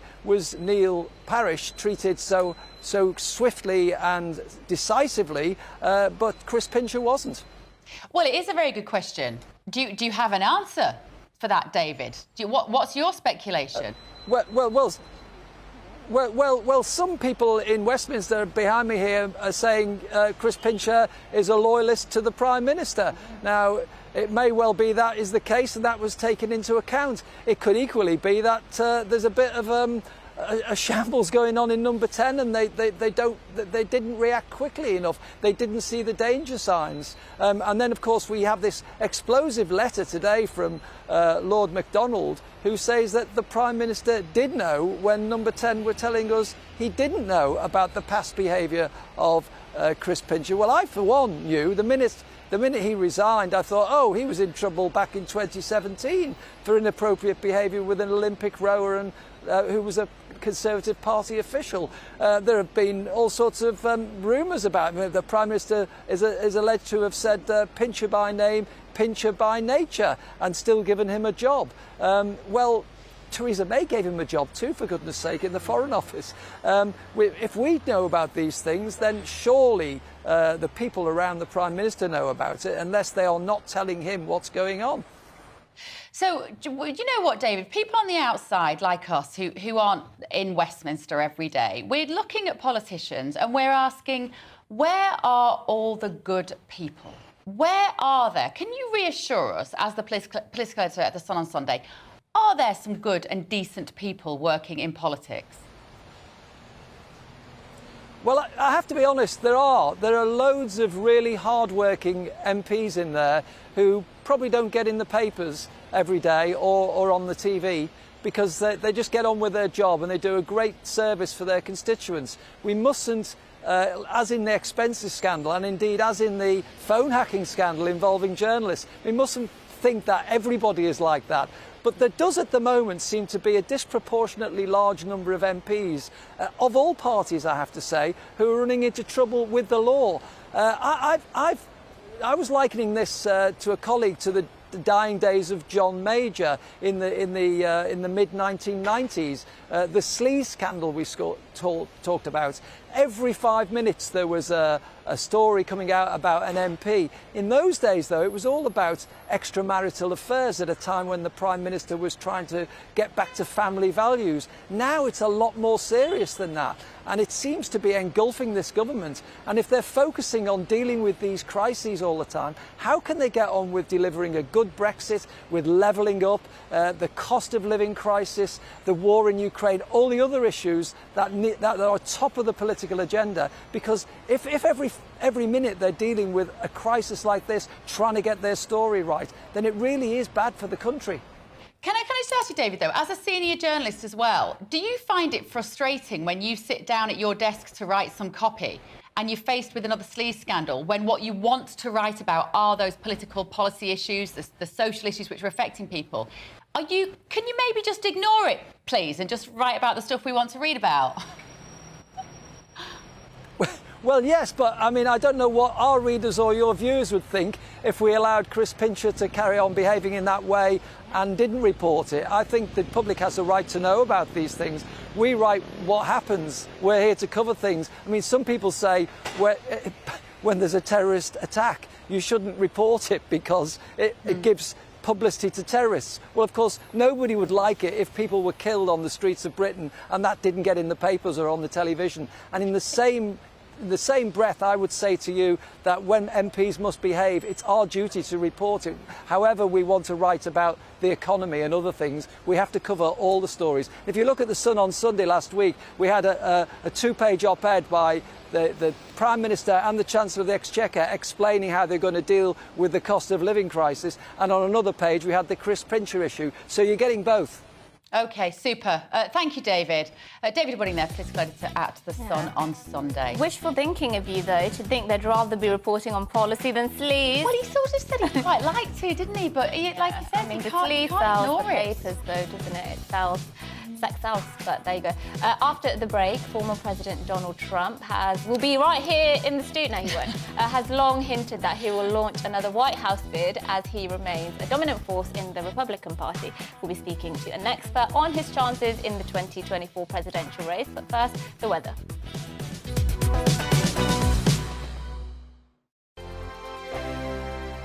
We are GB News. We're right across this great nation. On TV. On radio. On digital. Absolutely everywhere. We don't talk down to you. We embrace all voices with honest and civilised conversation. We are not part of the establishment. We're one of you. And we're only getting started. Join us on GB News, The People's Channel. Britain's news channel.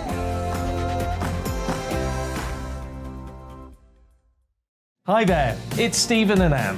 At breakfast from 6 a.m, you'll always be caught up with everything you need to know, the latest headlines, opinions and debates. We'll bring you the good news and the bad, but most of all, we're here for you. Remember, send in your views and let us know what you would like us to talk about. That's because we're your news channel. And every morning at 6 a.m, it's breakfast on GB News. My name's Tom Harwood and join me 9:30 a.m. every weekday for The Briefing, your one-stop shop for everything you need to know about what's going on in politics today. I wonder if this is a deal that might need to be like the biscuits in this factory, twice baked. Is there not an opportunity here to win out against the extremes? Tom Harwood, GB News. What are you going to do about it? Things should have been done differently, and they certainly are being done differently. Don't miss it. The Briefing with me, Tom Harwood, 9:30 Monday to Friday on GB News. Where would you like to go? Just take me to the studio, please, Matt. You know where you're going. I've got a show to do. Friday Night Feast on GB News, 7 p.m. And it's like nothing you've ever seen before. We take a different angle on the week's biggest news stories. The viewers and listeners set me some absolutely mad challenges to do. We tried to rehome a rescue dog. And yes, there's some other wacky stuff in there as well. I feel like I could take on the world. Well, that's that. Friday Night Feast with me, Patrick Christie's, every Friday, 7 till 9 p.m. on GB News. Be there. Join me, Darren Grimes, for Real Britain every Saturday and Sunday from 2 p.m. A news hour that comes with a trigger warning. Scorching hot opinion with prominent guests saying the unsayable and a little bit of weekend fun thrown in. Unlike other broadcasters, I won't be forgetting what the B in our name stands for. So howie in for Real Britain Saturday and Sunday from 2 p.m.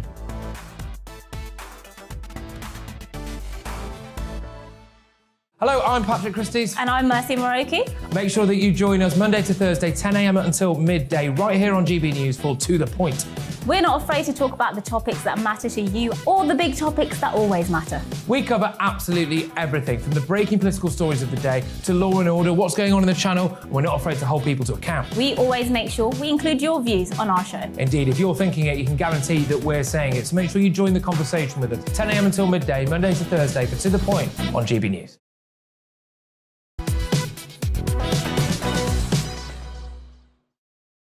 Good morning, it's 11:26 and this is To The Point with me, Mercy Moroki and Bev Turner on GB News. We're live on your TV, online and radio. Now, former US President Donald Trump has long hinted that he will launch another White House bid as he remains a dominant force in the Republican Party. Yes, however, the January the 6th hearings have revealed a series of damaging allegations about the former president's conduct around the Capitol riot last year. It could bring a criminal case against the former president, which may damage his chances of running, of course. But Trump has denied any wrongdoings. That's why joining us now is Greg Swenson, who's chair of Republicans Overseas. Thank you, Greg, for joining us again. Always good to have you. Look, Trump has managed to evade lots of other, scandals and things of that sort. This isn't going to get him, is it? No, not at all. I mean, this commission is a bit of a Stalin-style show trial. It's not really going to move the needle. I mean, maybe a few voters that were asleep and didn't see anything about January 6th when it happened, or the media fascination with it, or I should say the Democratic fascination with it. Maybe they will see something that they didn't already know, but I doubt it. So it's probably not going to move the needle at all. We've got the midterms in the autumn in America. How significant are they going to be, do you think? It's going to be a massive rejection of the Biden administration and the Democrats' policies. I mean, if you look at any of the polling, it's pretty outrageous. So expect to see a massive win for the Republicans, but keep in mind, they're only down 10 seats. This shift started in 2020. In spite of the White House outcome, the Republicans picked up 13 seats in the House. They're only down 10 right now. They won 27 out of 27 of the so-called races that were too close to call. So I don't think you'll see 64 pick up like we had with the so-called shellacking in 2010. Which Obama defined as the shellacking. But you'll still see a massive pickup. If it's 18, that's the same as Bill Clinton in '94, equivalent, because the Republicans picked up 54 seats. So 18 would be the same, equivalent. If they pick up, if they pick up 30, that's the same as the shellacking in 2010. You'll see 30 for sure. I mean, many people would say, well, you would say that, wouldn't you? Because, you represent the Republicans overseas. But Reuters does show that Ipsos Mori poll with Reuters, 57% of Americans currently disapprove of the president. And what I find quite interesting is that when you break that down by ethnicity, the number of non-white Americans who now disapprove of Joe Biden is higher than the number who approve, which I find very interesting because he styled himself as this president who was going to elect the first, quote-unquote woman of colour as a non-president. He's elected Judge Ketanji Jackson. Right. If he's losing that base, he's in trouble. It's a complete failure. I mean, where do I begin? And I'm not... okay, I have a bit of a bias, of course, but just look at the polls. The right track, wrong track poll has 85% of Americans saying the country's on the wrong track, 78% of Democrats, 92% of Republicans. This is a complete and utter disaster, and it's all self-inflicted. That's what's really crazy about this. I don't mind admitting, Greg, I was not a fan of Donald Trump. Sure.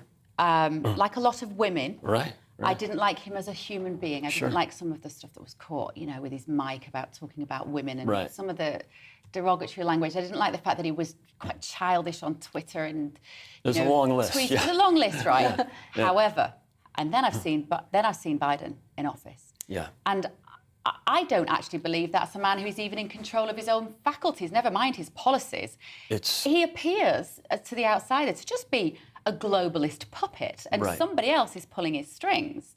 And so the people who wanted him in office, the Americans who voted for Biden, are they getting the same impression over in the States, or is that just something we're seeing here in the UK? No, there's definitely some voter remorse. There's no doubt about it. And you could see it in the polling. He's polling in the 30s. I mean, it's a complete and utter failure as he's a failure as president, but also the policies are complete failures. So that's why you see the polling the way it is. It will be a massive landslide victory for Republicans in the House. My only caution is that the Senate map right now isn't really favorable for Republicans. Yeah. Republicans are defending 24 seats. The Democrats are only defending 10. Yeah. We have to go in just a second, but before we do, we'd really like to speak about Ron DeSantis, governor of Florida, is it? Yes, that's right. He's, a runner-up. When you look at the polls, Trump is, for Republicans, Trump is the preference, but Ron DeSantis is below him. And me and Bev found that we agreed. Yeah. We loved him. Of course. What's not to love? Yeah. Well, I've been questioning lockdowns and questioning jab mandates from Sure. day one. So for me, he's my hero. He's crushed it. And he's demonstrated the blue state versus red state model. The red state model worked. Employment and GDP growth was so much better in the red states for obvious reasons. The lockdowns were a complete failure.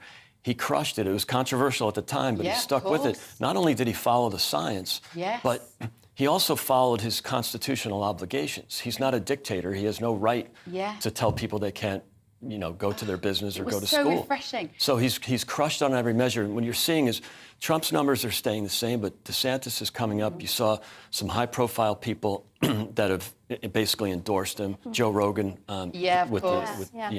We could talk to you all day, Greg. You'll have to join us again. Come back again. Nice to be here. Well, next we're going to be talking about the anniversary of the NHS. It's its 74th birthday, and we'll be talking to a nurse very shortly. But first, here's your latest headlines.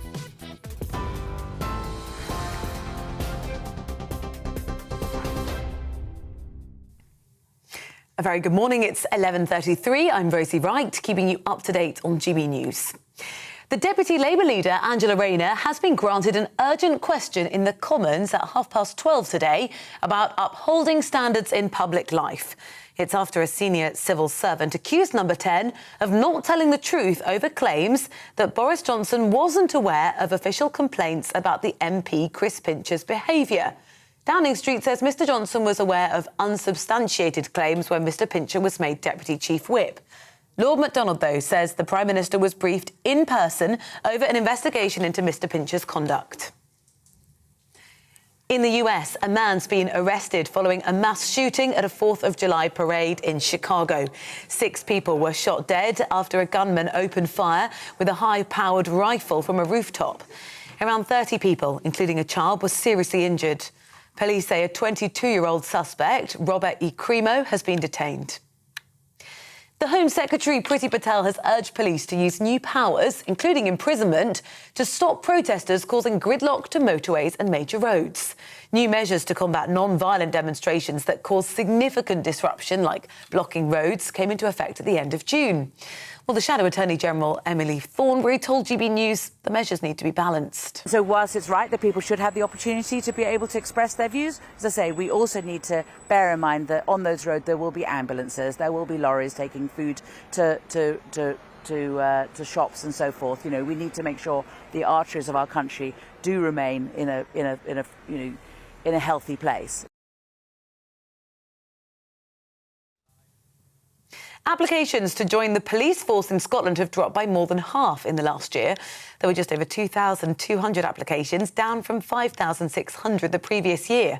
Staff are currently in a pay dispute with Police Scotland. Since Friday, officers have not been starting shifts early or taking radio equipment home when their duty ends as part of a protest. TV, online and DAB+ radio, this is GB News.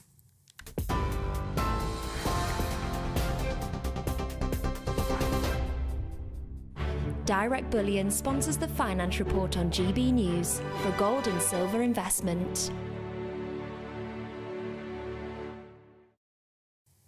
Here's a quick snapshot of today's markets. The pound will buy you 1.204 to the dollar and 1.169 to the euro. The price of gold currently stands at £1,498.07 per ounce. Direct Bullion sponsors the Finance Report on GB News for physical investment. We are GB News. We're right across this great nation. On TV. On radio. On digital. Absolutely everywhere. We don't talk down to you.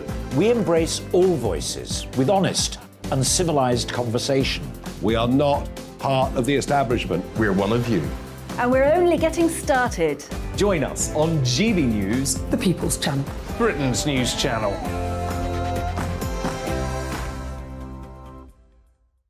Hi there, it's Stephen and Anne.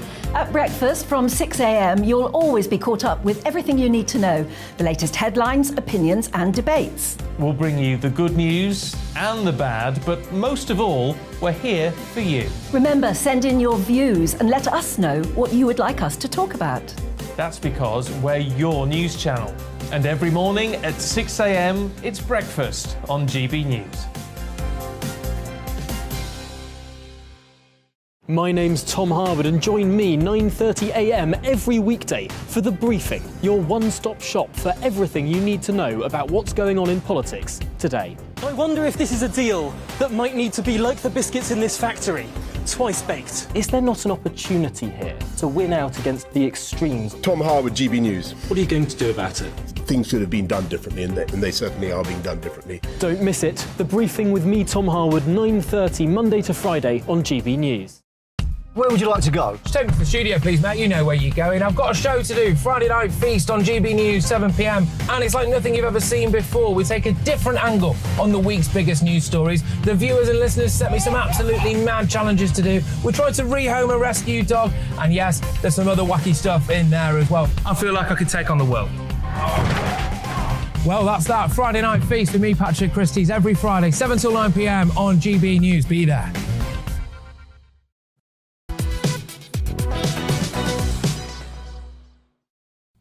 Good morning. It's 11:37 and this is To The Point with me, Mercy Moroki, and Bev Turner on GB News. We're live on your TV, online and radio. Now, today, happy birthday to the NHS. It's 74 years old. It was created, of course, under Prime Minister Clement Attlee and gives us all the chance to pay tribute to the work of dedicated staff and teams across the nation. We can do that today, can't we? Yes, I think so. Well, health and social care cost us, the taxpayers, £192 billion last year, which is roughly 10% of our GDP. There are, of course, questions about how long such a service can continue to be provided for free at the point of use. The long-term plan for the NHS includes more options for patients. This is what the official press release says. Better support and joined-up care. From today, they will trial drones to send chemotherapy drugs to speed up deliveries of vital medicines with a short shelf life. Yes, it's worth noting that it's being trialled, I think, in the Isle of Wight. To go from Portsmouth to the Isle of Wight. It's all a bit small scale, isn't it, really? But anyway, joining us now is Dr. Ken Aswani, who's a GP from North East London. Thank you for joining us this morning. Look, it's the 74th birthday, but lots of people don't have cause for celebration at the moment when it comes to healthcare, especially those waiting for vital treatment. I think you're absolutely right, and I think we're just at a point in time in the NHS and just having come through the COVID pandemic. So the big issues tend to be, high waiting lists, high waits in A&E and general practice and so on. But hopefully we'll get a stage where we'll get over that. I think that it is still very much a cause for celebration because, if anyone gets a serious illness such as a stroke, heart attack, premature labour, the NHS is available free at the point of sort of need, really. And that's fundamental. And, worldwide, it's really sort of appreciated and something that we need to guard and celebrate in the longer term. I do think the NHS does need to improve and respond to, say, technology, patient experience, and just making sure that we do give options that we are improving. But the core fact that is there, and sometimes we take it for granted, I just think we need to acknowledge and support going forward. What is the mood like for those people working within the NHS, Ken? Because, we're all quite down about it when you hear the media. There's always a bad news story about the NHS. And I very, very much agree with you that it is something we should try everything really to hold on to. You speak to an American visitor and they find it astonishing that you can be, knocked over by a car and get an ambulance to hospital or a helicopter and you're not charged for that service. They find that incredible and I think we should be proud of it. What is it like for the staff at the moment, though? Are they proud of the service or are they pretty demoralised? I mean, I'd say that the staff are proud that they work in the NHS. It's one of the things that drives them and motivates them every day, and they want to do a great job. I think there is a challenge of high demand, and when it's appropriate, that's fair enough. But for example, accident and emergency, there are options in terms of going through 111 and pharmacies. So just being able to control that demand sort of to a certain extent, I think is important. I think patients being able to focus on prevention and lifestyle and doing if you like, what they can to support their own health, I think is really, really important. And clearly through the COVID and reduced staff and just the sheer pressure, I think staff can get demoralised for that. And I think we do need to work together, that we do look after and support our staff in the longer term. We also want to recruit more staff going forward. And it's a question of how we do that and attract other people into the profession and the NHS. I think that although everyone's going through a difficult time at the moment, I think we just need to support so people get on and do the job that that they wanted to do all their life and provide the best care they can for their patients. So yeah, I think we need to sort of work together to resolve where we are at the moment. One area that a lot of people do complain about, and I'm so sorry to say this to a GP, is GP services. There is a huge amount of frustration that people can't see their GP, or all they can have is a phone call consultation. Would you say that that's the area that we need the most kind of investment in at the moment to stop people turning up at A&E because they can't see their local GP? Yeah, I mean, I think that one of the things about GP, I mean, I totally agree. There is a sort of a huge sort of pressure and demand for sort of appointments for general practice.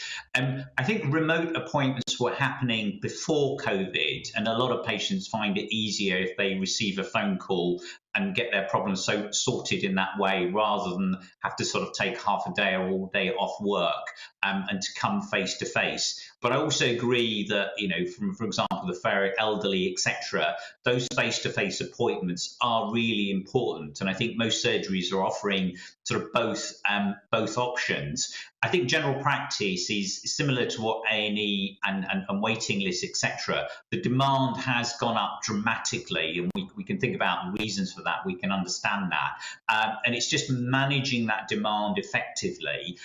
The other thing that's changed is that in general practice, we now have paramedics, pharmacists, social prescribers. So there's a team approach. So yes, I think patients are going to general practice, but they are also sort of seeing a member of their team, which just as effective. They're still just part of the practice. So some of it's adapting. But also, I think we just need to ensure that there is a sort of capacity and enough staff, enough GPs, enough other staff to manage the demand. But that's all part of the effort that we're making. But I think it's a challenge in terms of sort of also coping with the sort of change in the way things are provided. But I agree, we all need to make progress on that. We all need to do the right thing for the patient at the end of the day and maintain that confidence long term. Yes, well, I think we can agree on that, Dr. Kent Aswani. Thank you for joining us this morning, a GP there from North East London. And joining us now is Mandy Stevens, who's a community transformation leader and an experienced director of nursing. You worked closely with the NHS during the pandemic. Thank you for making time for us today. I do want to start off with a question we had in from our viewers, one of our viewers and listeners not long ago. Irvin, does that sound Irvin, right? yeah. Irvin sounds right. She said, why is it that the NHS employs far more administrative staff than medical staff? Now, we mentioned there you're a community transformation lead. Do you feel like people sometimes raise their eyebrow a bit when they hear about different roles in the NHS that aren't necessarily medical staff?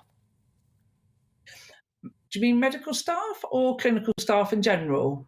Well, I think maybe the first question is, what is a community transformation lead, Mandy? What do you do? It sounds sort of magical. So I'm working with the NHS to look at how we're going to implement the new community mental health framework, which is a way of supporting people to access mental health services in the community in a much quicker way, a much better way. And also it's not just using clinical services from the NHS, it's working with a range of voluntary and social care enterprises to look at where people will best get their needs met. It's something that's being implemented across the country over about the next 2 to 3 years.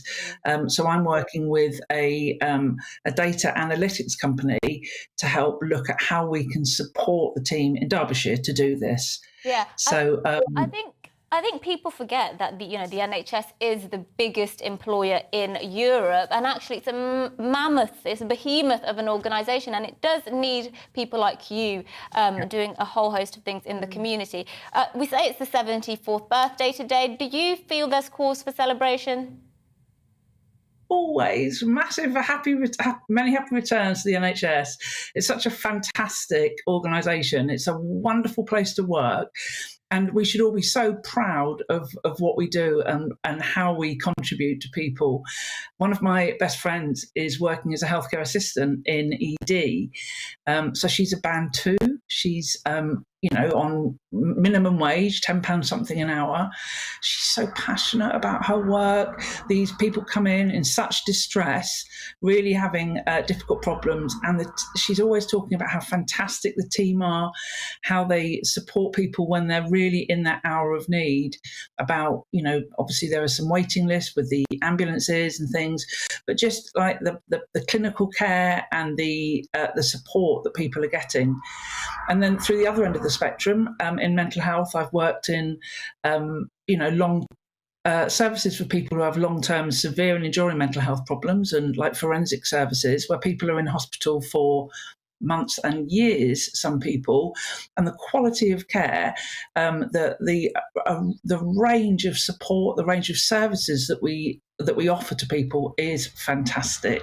It really is. So Mandy, you're one of those roles that isn't necessarily a clinician, but is incredibly important from a communication point of view to allow people to access services. So you kind of almost, I imagine, offer to some degree a level of continuity of care maybe for people that cross your desk, that you can be a point of contact. So this morning I was speaking to the team managers in a couple of the community mental health teams in Derbyshire, talking about their waiting list and talking about how we can use the data from the systems from real world health to look at how we can support the flow. So the principle is people come easily into the service and then people go easily out of the service, so they can come back into the service again if they need it. And so me and people like myself are called subject matter experts, which my mum thinks is hysterical. But you need people who've got a strong clinical background. I worked clinically for 15 years, and then I've worked in senior leadership positions for 15 years. You couldn't get somebody doing this kind of role if they had only been working if they hadn't got the experience in the NHS. Obviously, over the 74 years, mental health has gained greater and greater significance within the NHS during that period of time. Do you, maybe like me, share the frustration that over the last 2 years with lockdowns, it felt like mental health was at the bottom of the priority list, and in fact we were building up a time bomb of mental health issues? I did a little monologue on this yesterday about the number of young people, even primary school age children, that are on antidepressants. Give us your perspective on that as the subject matter expert. Now you put me on the spot. We have got brilliant mental health services across the country. Obviously, all mental health services are governed and, looked after by the CQC. What it does mean, we do have a little bit of a postcode lottery across the country. So some of our mental health services are outstanding, some are good. We've got some that requires improvement, and unfortunately there are some areas where the mental health provision is inadequate. But in the areas where we've got good and outstanding mental health services, the amount of work and outreach that was being done through the pandemic was phenomenal. The pace of change, the NHS tends to move quite slowly. It's a big wheel, so change happens slowly. During the pandemic, things happen so quickly, even in mental health services.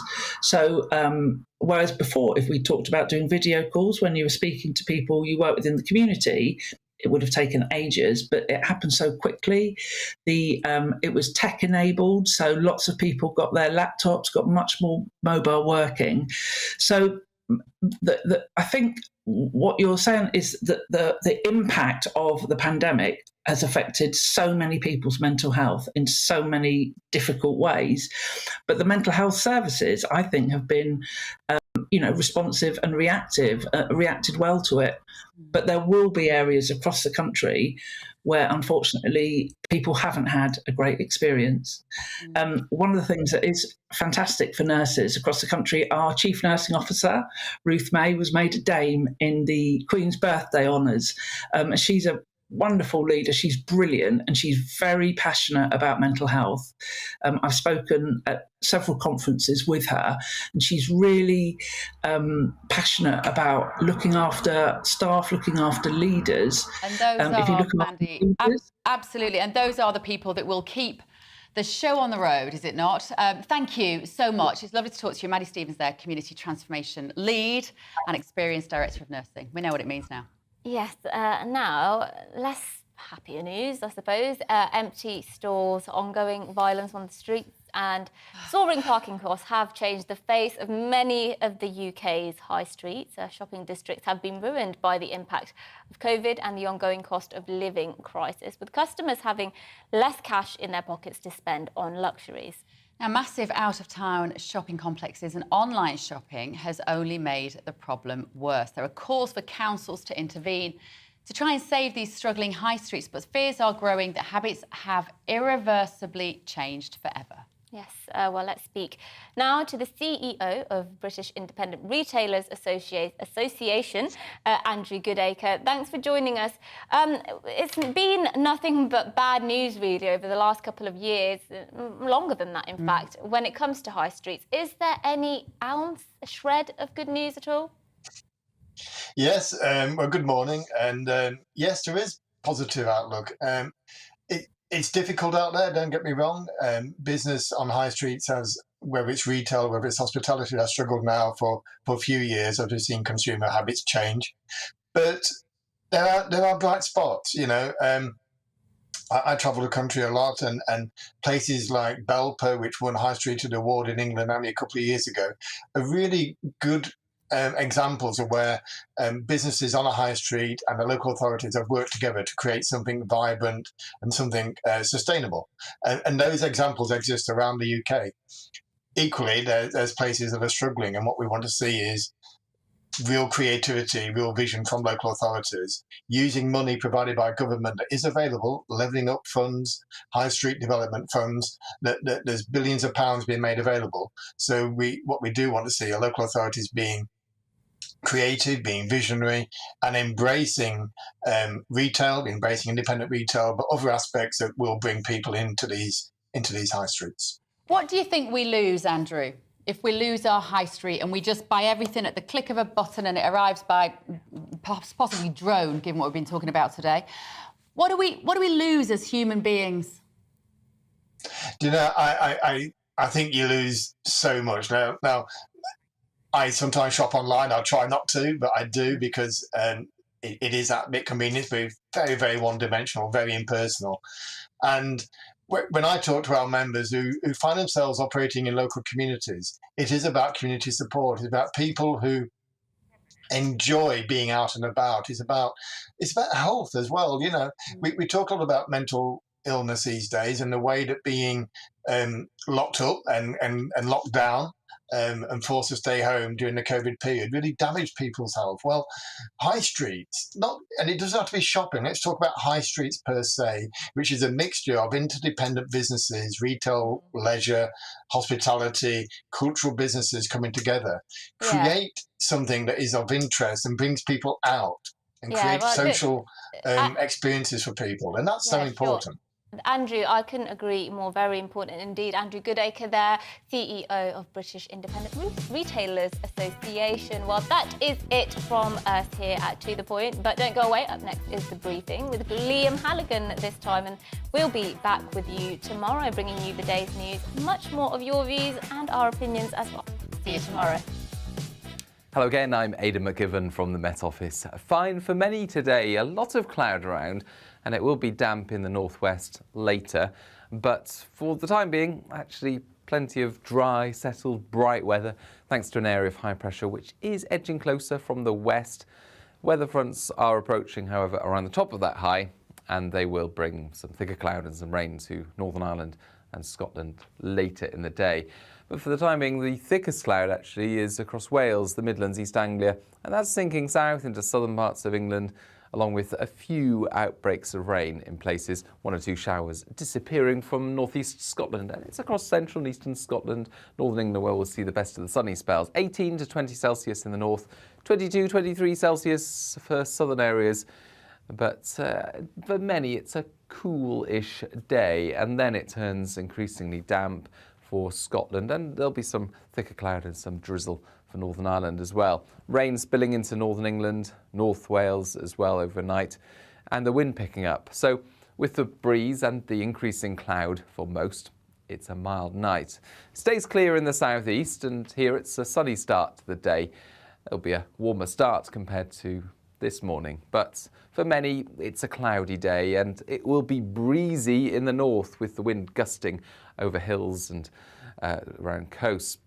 Outbreaks of rain, particularly for western Scotland, but they'll be on and off for Northern Ireland, eastern Scotland, northern England, and it will feel cool in the north, but much warmer in the south, 25, 26, perhaps even 27 Celsius. And then we continue to see the breeze and those outbreaks of rain push through Scotland and parts of Northern Ireland overnight. But eventually the rain eases away. And Thursday's a drier day for many, with plenty of sunshine, particularly in the south. Friday, Saturday look increasingly sunny across the country and warmer.